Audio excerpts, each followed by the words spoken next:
ഗുരു പ്രധാനമായിട്ടും മലയാളത്തിൽ ധാരാളമായിട്ട് എഴുതി. സംസ്കൃതത്തിൽ നമുക്കെല്ലാവർക്കും സുപരിചിതമായ ഒട്ടനേകം കൃതികൾ, മുമ്പ് പറഞ്ഞ ദർശനമാല, ബ്രഹ്മവിദ്യാ പഞ്ചകം, നിർവൃതി പഞ്ചകം, ശ്ലോകത്രയി, ഹോമമന്ത്രം ഒക്കെ ഗുരു എഴുതിയിട്ടുണ്ട്. മൂന്നാമത് ഗുരു കൈവച്ച ഭാഷാ മേഖല എന്ന് പറയുന്നത് തമിഴായിരുന്നു. തമിഴ് ഒരേ സമയം രണ്ടു ഭാഷയിൽ എഴുതുന്നവർക്ക് പറയുന്ന പേരെന്താണ്? ഉഭയ കവീശ്വരന്മാർ.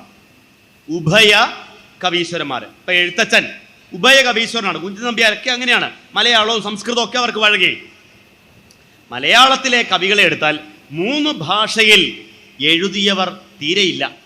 3 ഭാഷയിൽ എഴുതിയ കവി ഒന്നേ ഉള്ളൂ. ആ കവിയുടെ പേരാണ് ആര്?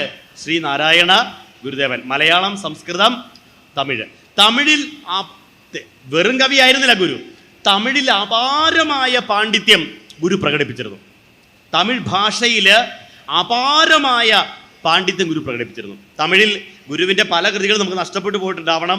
പക്ഷെ കിട്ടിയതെടുത്ത് വെച്ചാൽ പോലും നമുക്ക് മനസ്സിലാകുന്ന ആ ശൈലി എന്താണ്? തേവാര പതികങ്ങൾ ഗുരു എഴുതിയ തമിഴ് കൃതിയാണ്. ജ്ഞാനോദയമേ ഞാതുരുവേ നാമാതിയില നർക്കതിയേ യാനോ നീയോ യാതിപരം യാതായി വിടുമോ പേച്ചായേ തേനാർദില്ലൈ ചീരടിയാർ തേടും നാടാ മരുമാനൂർ കോനേ മാനേർ വിഴിപാകം കൊണ്ടായി നയിനാർ നായകമേ. 10 പതികങ്ങൾ.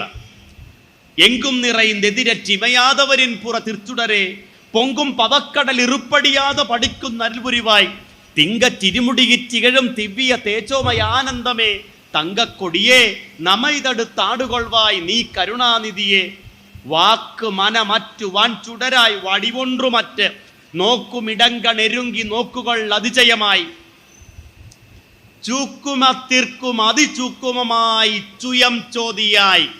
ചൂക്കുമെന്ന് വെച്ചാൽ സൂക്ഷ്മം, സൂക്ഷ്മത്തിൽ വെച്ച് അതിസൂക്ഷ്മം. തമിഴിൽ പറയുമ്പോൾ ചൂക്കുമത്തിർക്കും അതിചൂക്കുമമായി സ്വയം ജ്യോതിയായി ചുയം ചോദിയായി കാക്കുമൻ കാരുണ്യ ചാലി നമുക്ക് കുലദൈവമേ. ആരാ എഴുതിയേക്കുന്നത്? ഈ തമിഴ് ആരുടെയാ? തേവാര പതികങ്ങളിലൂടെ ആര് പറഞ്ഞു തന്നു? ശ്രീനാരായണ ഗുരുദേവൻ നമുക്ക് പ്രദാനം ചെയ്തു.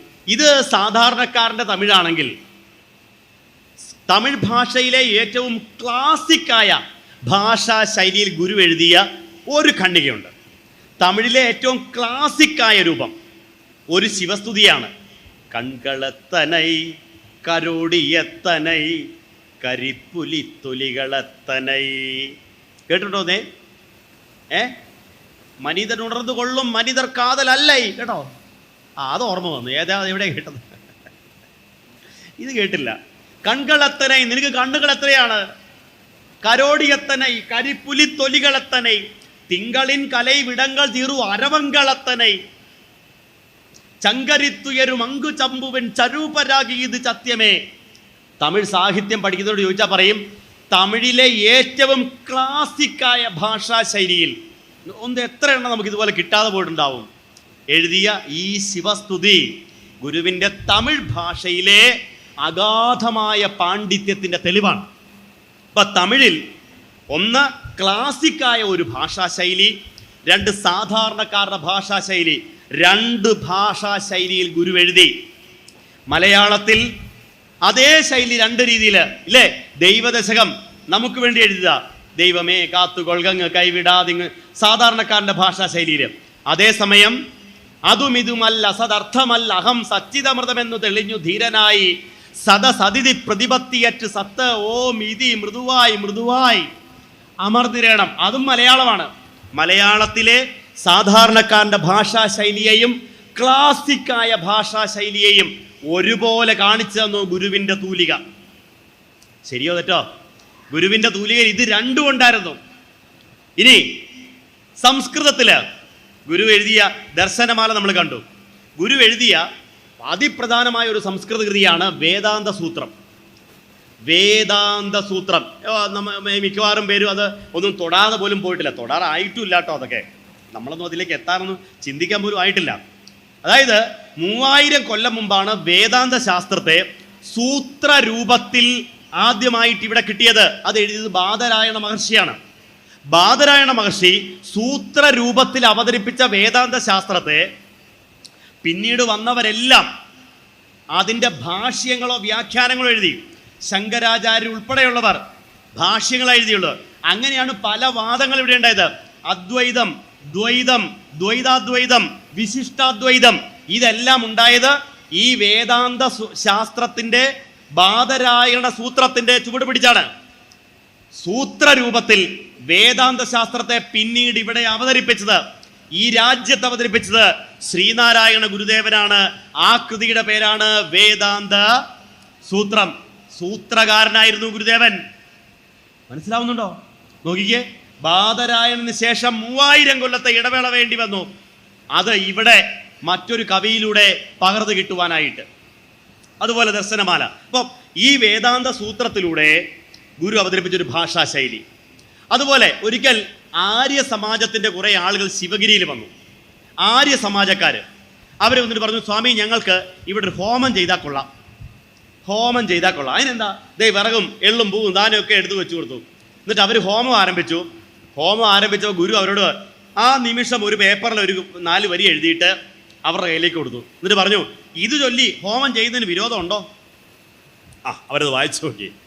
ഓം അഗ്നേ തവയ തേജസ്തദ് ബ്രാഹ്മം അതസ്ത്വം പ്രത്യക്ഷം ബ്രഹ്മാസി ത്വദീയ ഇന്ദ്രിയാണി മനോബുദ്ധിരിതി സപ്തജിഹ്വാ ത്വയി വിഷയ ഇതി സമിധോ ജുഹോമി അഹം ഇത്യാജ്യം ജുഹോമി ത്വം നഹ പ്രസീദ പ്രസീദ ശ്രേയശ്ച പ്രേയശ്ച പ്രയശ്ച സ്വാഹ. ഇത്രേ ഉണ്ടായിരുന്നുള്ളൂ. അപ്പൊ അവർ പറയാ, സ്വാമി ഇതേതോ വേദമന്ത്രമാണെന്ന് തോന്നുന്നു. അപ്പൊ ഗുരു അങ്ങനെയൊന്നുമില്ല, ഇപ്പം അങ്ങ് എഴുതിയുള്ളെന്ന്. ഏതാ വേദമന്ത്രമെന്ന് അവർ വിചാരിച്ചതിനെ ഇപ്പം അങ്ങ് പകർത്തിയതേ ഉള്ളെന്ന്. അതായിരുന്നു ഗുരുവിലെ കവി. അപ്പം വേദഭാഷയായ സംസ്കൃതത്തെയും ഗുരു നമുക്ക് നൽകിയിട്ടുണ്ട്. സാധാരണക്കാരുടെ സംസ്കൃത ഭാഷയെയും ഗുരു നമുക്ക് പ്രദാനം ചെയ്തു. അല്ലെ? അപ്പോൾ സംസ്കൃതത്തിലെ ക്ലാസിക് ശൈലിയെയും സാധാരണ ശൈലിയെയും നമുക്ക് കിട്ടി. മലയാളത്തിലെ ഈ 2 ശൈലികളെയും നമുക്ക് കിട്ടി.